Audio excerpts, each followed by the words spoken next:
Voici donc le tutoriel du logiciel MeshMixer. Tout d'abord, il faut ouvrir un fichier au format OBJ provenant en général de Horos.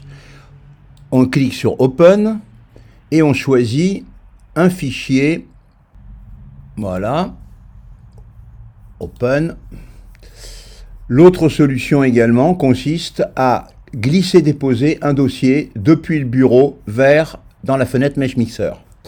Donc voici notre objet qui est une orthographie qui a été produite par Horos. Première chose, voyons comment on manipule cet objet. Donc pour manipuler l'objet, on clique droit souris pour avoir des modifications dans l'espace, sur les rotations dans tous les plans de l'espace. Deuxième possibilité, en cliquant sur la molette, on peut déplacer l'objet. Et troisièmement, en bougeant la molette, on peut zoomer l'objet. Donc, déplacement, zoom et manipulation de l'objet 3D. Voilà la première chose. Ensuite, voyons un certain nombre de fonctions. MeshMixer fonctionne essentiellement avec des touches de fonction. Donc, nous avons notre objet en mode normal. La touche W nous permet d'afficher les facettes de l'objet. Vous voyez ici les points et les facettes de l'objet, ainsi que de nombreux artefacts et objets séparés que nous allons nettoyer. Donc W enlève les facettes. La première des choses, c'est de commencer la segmentation. Et pour ça, nous allons utiliser la touche gauche de la souris pour faire une sélection, Select. Et nous allons sélectionner une partie de l'héliac. Et nous utilisons une deuxième touche de fonction qui est Extend to Selection. Et là, nous avons donc sélectionné tout ce qui touche l'héliac. Troisième touche de fonction, nous allons séparer ces objets ainsi sélectionnés des autres en appuyant sur Y. Vous voyez que sur la droite s'ouvre une fenêtre qui est la liste des objets qui ont été sélectionnés. Et nous voyons ici que nous avons d'une part les objets artefacts qui restent disponibles, on peut les afficher seuls, ou alors l'objet principal qui est l'aile iliaque. Et en cliquant sur le petit œil, on peut afficher ou ne pas afficher les objets sélectionnés. Donc déjà, nous avons un objet important qui est le squelette et les vaisseaux dans un objet, et dans l'autre, un certain nombre d'objets, dont des artefacts. Nous allons maintenant, après avoir donc sélectionné uniquement les objets artefacts et les côtes et le cœur, nous allons zoomer et nous allons sélectionner tour à tour. Select, touche de gauche. Il faut que l'objet soit affiché. Select. Nous allons diminuer la taille de la palette. Donc, nous sélectionnons une partie du cœur et une partie de chacune des côtes. Juste une toute petite partie de chacune des côtes, et nous allons également sélectionner le sternum. Puis nous appuyons sur E, c'est-à-dire que nous allons étendre la sélection à tous les objets ainsi sélectionnés qui sont les objets d'intérêt. Et nous appuyons sur Y pour séparer ces objets intéressants du reste qui sont des artefacts. Et il nous reste maintenant, vous voyez, donc ici, si nous cliquons sur Artefacts, nous avons uniquement les artefacts. Et si on est sûr que ces artefacts sont tous inutiles, c'est le cas, nous allons cliquer sur la poubelle, donc éliminer ce groupe d'objets qui n'a pas d'intérêt. Et nous nous retrouvons avec deux types d'objets. D'une part, le squelette et les vaisseaux, et d'autre part,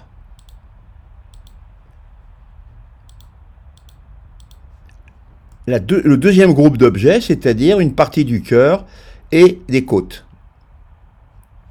Donc maintenant, nous allons travailler, donc la segmentation est déjà démarrée. Nous allons travailler sur le plus intéressant, c'est-à-dire sur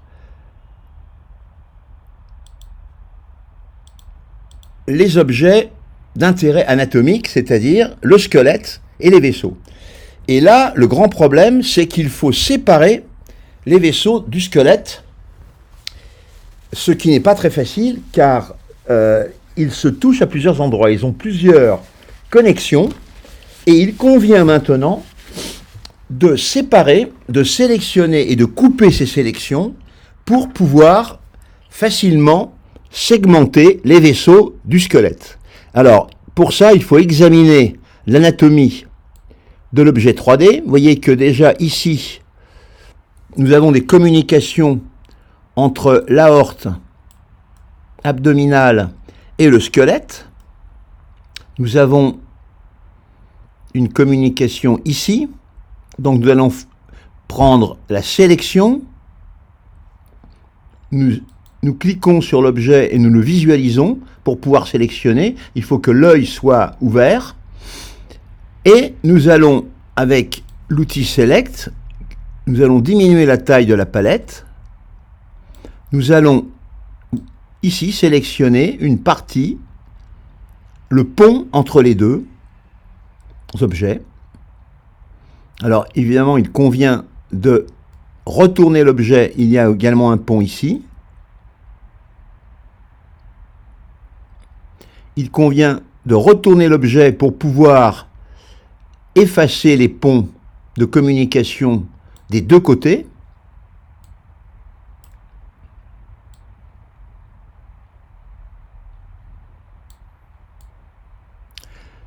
Chose importante, en appuyant sur Shift, on va désélectionner au lieu de sélectionner. C'est-à-dire que je peux sélectionner ici, par exemple, une partie de la vertèbre, et si j'appuie sur Shift, je vais enlever les triangles de sélection. Pour affiner le travail, on peut appuyer sur W, de manière à voir les petites facettes, de manière à ne pas échapper une facette de sélection pour bien déconnecter l'objet. Et on doit également tourner dans tous les plans de l'espace, car vous voyez qu'il y a des communications dans d'autres plans ici. Donc il convient de couper tous ces ponts qui font communiquer les objets. Alors on va appuyer sur Y, car on doit essayer de garder ces objets. Si on veut les détruire, on appuie sur X, ce qui les détruit complètement et les perd.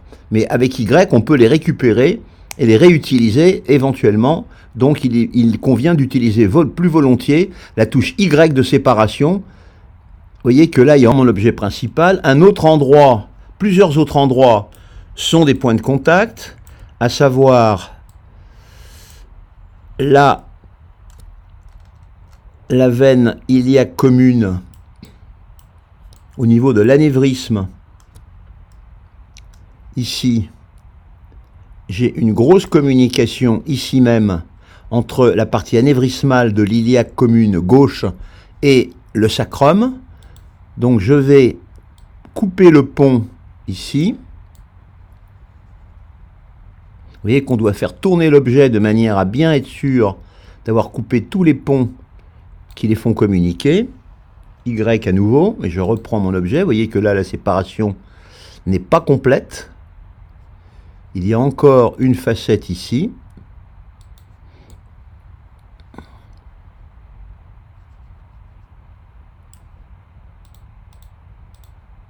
Là, je pense qu'elle est complète. Vous voyez, il y a encore un petit pont ici. Non, il y a un petit pont ici. Vous voyez que ça doit être assez méticuleux, cette recherche. Alors, je vais le couper complètement. Ensuite, il y a deux communications restantes. L'examen méticuleux de cet objet va nous montrer que, évidemment, au niveau des hypogastriques, il y a des communications. Donc ici, l'hypogastrique gauche, elle communique à plusieurs endroits. Donc nous coupons plus volontiers du côté sacrum, car ce sera plus facile de boucher les trous, comme nous le reverrons tout à l'heure, sur l'os que sur les vaisseaux. Ici, une communication, et ici encore, sur l'hypogastrique. Donc nous cherchons à complètement déconnecter les connexions, plutôt du côté os, ici. Voilà. Et ici, voilà. Donc je pense que là, nous avons une bonne déconnexion de l'hypogastrique.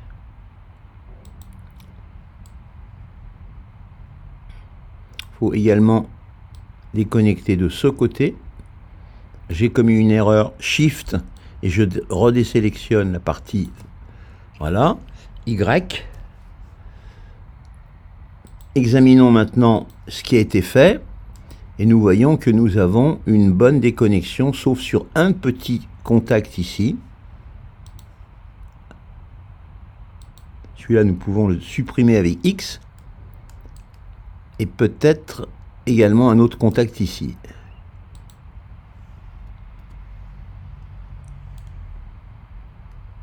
Donc là, je pense que c'est presque bon. Voilà. Il reste... non, peut-être un petit contact ici.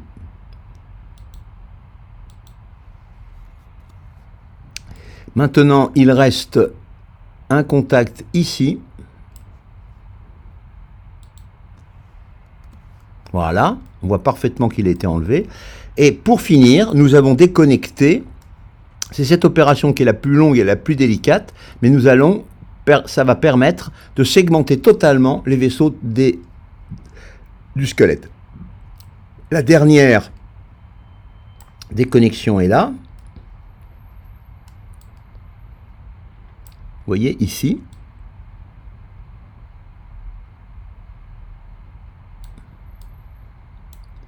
En faisant le tour du côté squelette, le tour de l'implantation de la connexion de l'hypogastrique, le contact avec le squelette.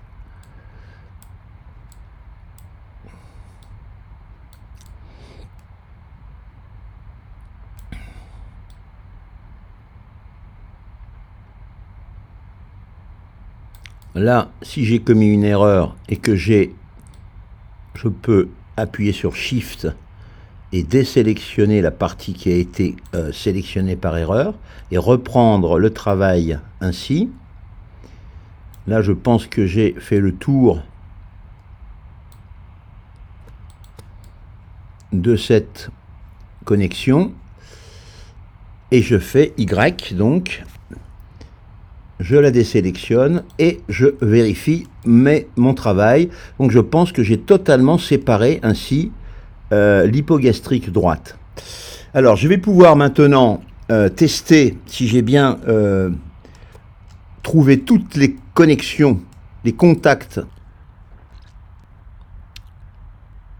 Sélectionner l'aorte, faire E, et ayant séparé les objets, je peux donc voir uniquement la sélection des vaisseaux.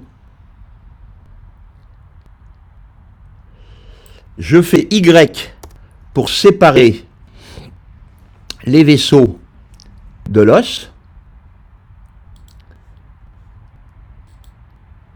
Je peux donner le nom à l'objet ici, artère. Ici, os.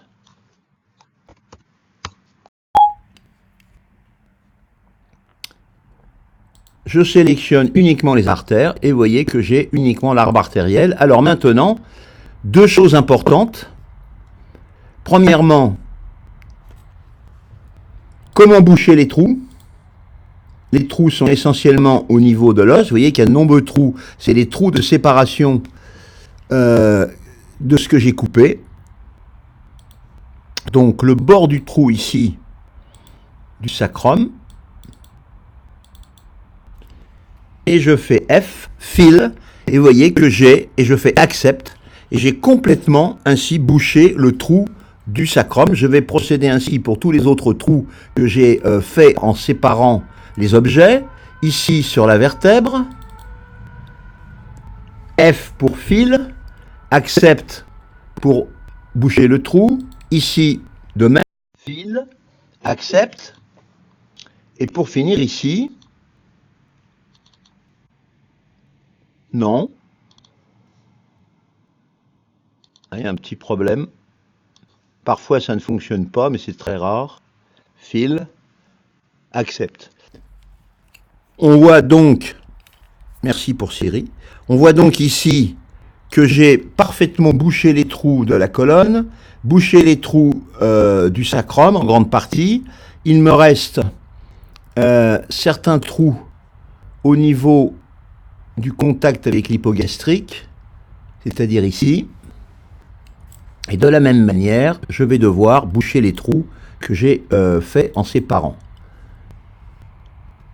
Alors parfois ça ne marche pas, il faut donc à ce moment-là faire par segment. Alors là, Escape. Escape permet de supprimer la sélection. Select. Fill. Accept. J'ai pu boucher la plupart de mes trous. Non. Clear sélection. On peut le faire aussi à la main, mais le double-clic autour de l'objet, sur une des facettes autour de l'objet, est la meilleure, la façon la plus rapide. Accept.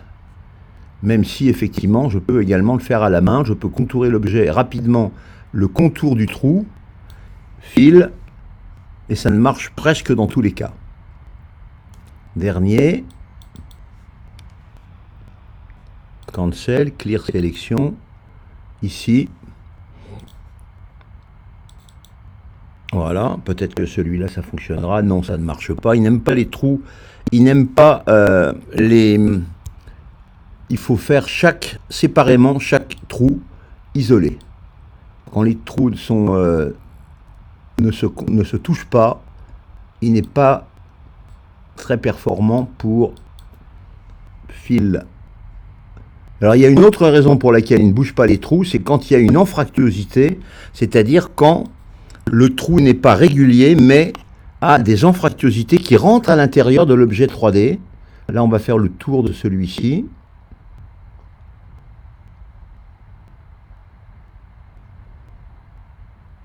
Il faut que j'aille sélectionner tous les éléments. Fill, OK. Donc, nous avons vu comment boucher les trous créés par la segmentation et la séparation des objets. Maintenant, voyons comment nous colorisons, donc nous sélectionnons uniquement les vaisseaux. Et nous pouvons... Alors, nous avons maintenant les modifiers. Les modifiants, c'est l'option Sculpt qui est cliquée avec le clic gauche pour modifier. Et nous avons ici tous les modifiers des brosses et également la couleur et le paint. Donc le paint est ici, c'est le petit pinceau. Il faut définir une couleur ou prendre dans la palette des couleurs déjà sélectionnées. Pour sélectionner une couleur, on glisse une des couleurs ici vers la palette. Et là, je vais sélectionner par exemple le rouge. Et je vais pouvoir, avec une brosse, vous voyez, donc c'est une brosse, voilà, avec une taille relativement importante, si possible, et je vais peindre en 3D les artères en rouge. Alors je peux, il serait aussi une bonne idée de segmenter toutes ces artères, c'est-à-dire de segmenter le tronc cœliaque, l'aorte et les branches, et elles peuvent être peintes avec des couleurs différentes de manière à les segmenter, à les visualiser plus facilement. Ici, je vais peindre toutes les artères en rouge. Voilà. C'est très facile. Il faut faire le tour pour vérifier qu'on a bien peint dans tous les sens. Donc, on tourne l'objet. Vous voyez qu'il y a des manques, il y a des zones qui n'ont pas été peintes. Voilà. Il y a même des trous qu'il va falloir boucher. Voilà. Donc là, vous voyez que donc on a maintenant, il reste à boucher quelques trous dans la horte. Je peux visualiser l'os en transparence, voyez, et je peux aussi sélectionner l'os et les artères. Et évidemment, ceci est un exemple de segmentation, mais s'il y a des veines, s'il y a d'autres éléments, des organes, on peut les peindre et les segmenter. Vous voyez qu'il reste très peu d'artefacts. Alors, quelques petits artefacts qui restent ici. Si je sélectionne comment je peux faire pour enlever ces tout petits artefacts qui restent ici là? Eh bien, je peux par exemple prendre en sélection, ils sont dans os. Je peux prendre la palette, le lasso. Voyez, alors là, escape. Je peux prendre l'os ici, faire extend, et si je fais invert, je vais avoir sélectionné mes petits objets artefacts et les enlever.